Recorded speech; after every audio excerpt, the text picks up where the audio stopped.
Chapter 94. The Spirit of Wisdom.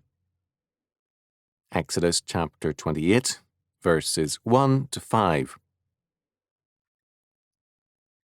And take thou unto thee Aaron thy brother, and his sons with him, from among the children of Israel, that he may minister unto me in the priest's office, even Aaron, Nadab, and Abihu, Eleazar and Ithamar, Aaron's sons. And thou shalt make holy garments for Aaron thy brother, for glory and for beauty. And thou shalt speak unto all that are wise-hearted, whom I have filled with a spirit of wisdom, that they may make Aaron's garments to consecrate him, that he may minister unto me in the priest's office. And these are the garments which they shall make: a breastplate, and an ephod, and a robe, and a broidered coat, a mitre, and a girdle.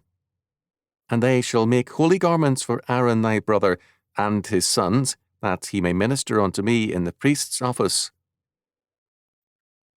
And they shall take gold, and blue, and purple, and scarlet, and fine linen. Exodus chapter 28, verses 1 to 5. In biblical thought, the word heart has a very different meaning than in Western thought and most cultures. For us, heart primarily refers to a physical organ which pumps blood and the emotions. This is not true of the biblical word.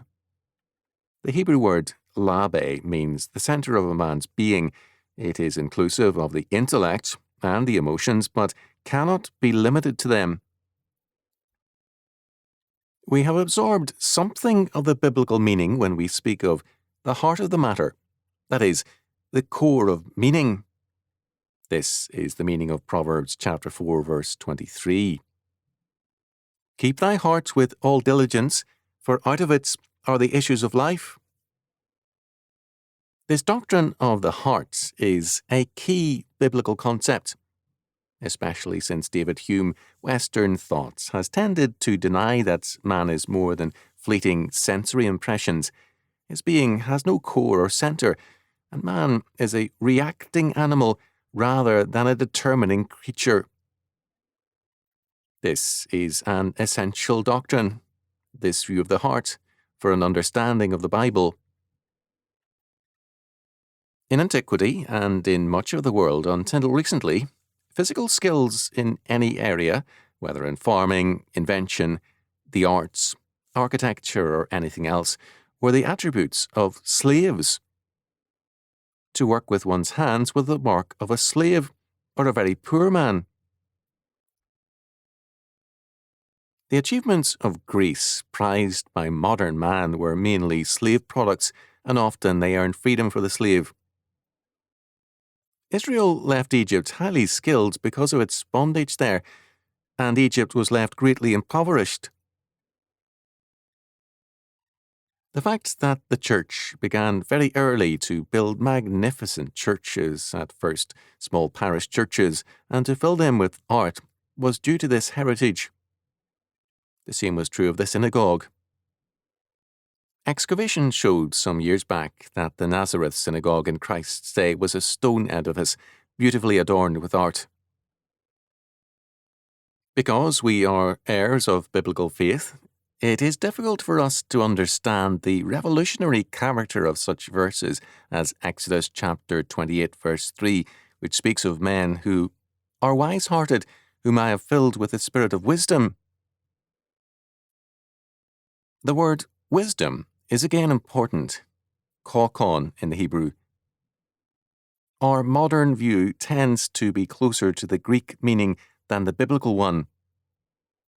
It is associated with intellectual pursuits and an academic orientation. Franklin Delano Roosevelt put together a group of professors as a brain trust under the assumption that wise counsel would be forthcoming from them. The biblical meaning of wisdom has both the connotation of common sense and skills, artistic, inventive, mechanical, and so on. The wise man is one who relates true faith to the world of thought and action. The scribe or writer in biblical realms was a man of wisdom, not a palace flunky. There is still another aspect to all this. God tells Moses of these wise-hearted men of various artistic abilities, men who not only produced the garments, breastplates, and the various aspects of tabernacle equipment, but also crafted the furnishings that he had filled them with, the spirit of wisdom. Artistic skills are described thus as an endowment and gift from God. We are required to see our skills and aptitudes as gifts from God to be used for His kingdom. There is still another important aspect to these verses. In verse 2, God commands Moses, "And thou shalt make holy garments for Aaron thy brother, for glory and for beauty." A purely utilitarian approach is thus specifically denied. The garments of a priest were not merely representational of a function under God, they were also for glory and for beauty.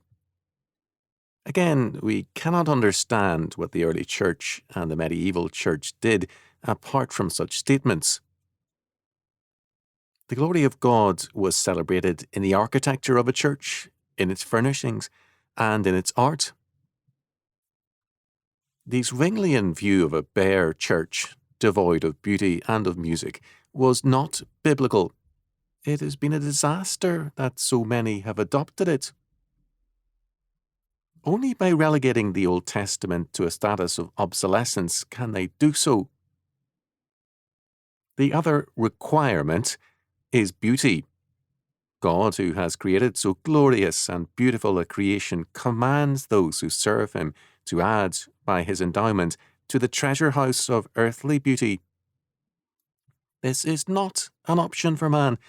The requirement of beauty is an aspect of God's commandments.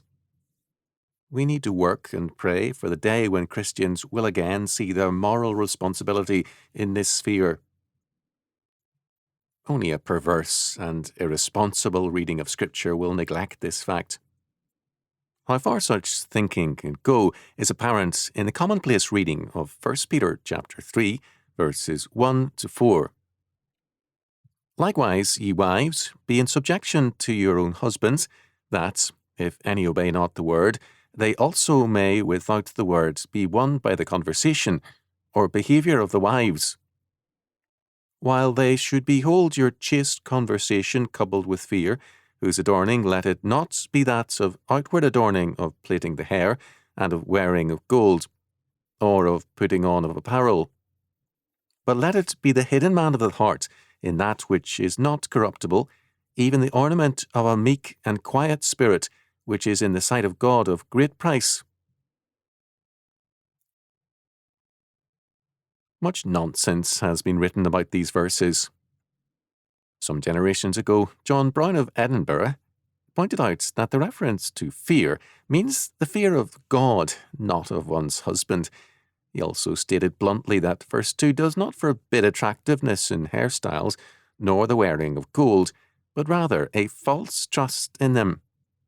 In fact, he wrote, "A sloven is disagreeable, a slattern intolerable." If verse 3 be read as a prohibition, then those who so interpret it must advocate nudism, because Peter seemingly condemns the putting on of apparel. What the text actually condemns is a trust in appearances rather than character. Such abuses of Scripture are many. The failure to see the God-given requirements of glory and beauty is among them. We have also in these verses the calling of Aaron and his sons to the priesthood. Their garments are to be holy because their function is a holy one. It is significant in this context that neither Aaron nor his sons are themselves called holy, although the garments are. The men are called to a holy function wherein they are required to be holy or face God's judgment, as Nadab and Abihu did. Leviticus chapter 10, verses 1 and 2. Neither the function God gave to Aaron and his sons, nor the skills he gave to the various artisans made any of them holy, but it did give them a duty to seek holiness. The greater God's gifts, the greater are his requirements of us. Our Lord declares, "For unto whomever much is given, of him shall be much required, and to whom men have committed much, of him they will ask the more." Luke chapter 12, verse 48. A radically false premise of modern art is that the greater the gifts, the greater the exemption from moral responsibility. In verse 4, we have a reference to the ephod. This word has two meanings in the Bible. First, as here, it refers to a priestly garment, a kind of vest reaching from the shoulders to the waist. Here, the ephod refers to a garment which was limited to high priestly use with other clothing. In 1 Samuel chapter 22, verse 18, we see that it refers to a garment worn by ordinary priests and non-priests, so that its usage was not limited to the high priest, however distinctive his ephod might be. But second, we have reference in Judges chapter 8, verses 26 and 27, to an ephod made of gold and purple raiment, which seems to have been some kind of image or pointing to a god. The key seems to be the fact that kings, judges, and notable persons wore robes which were mantles of distinction. The robe of glory was worn by God's kings. When Jesus was sentenced to death, the soldiers stripped him and put on him a scarlet robe and then a crown of thorns. Matthew chapter 27, verses 28 and 29.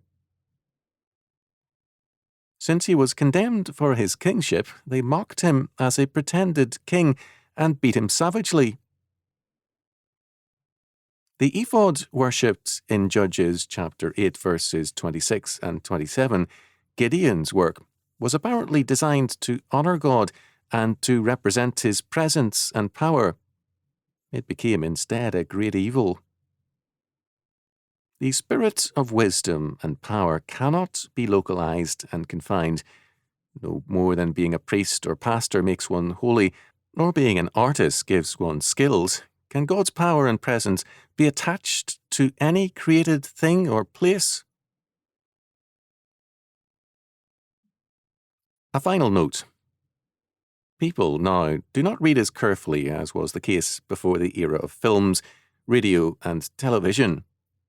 There is an unconcern for details and an insistence on movement and action.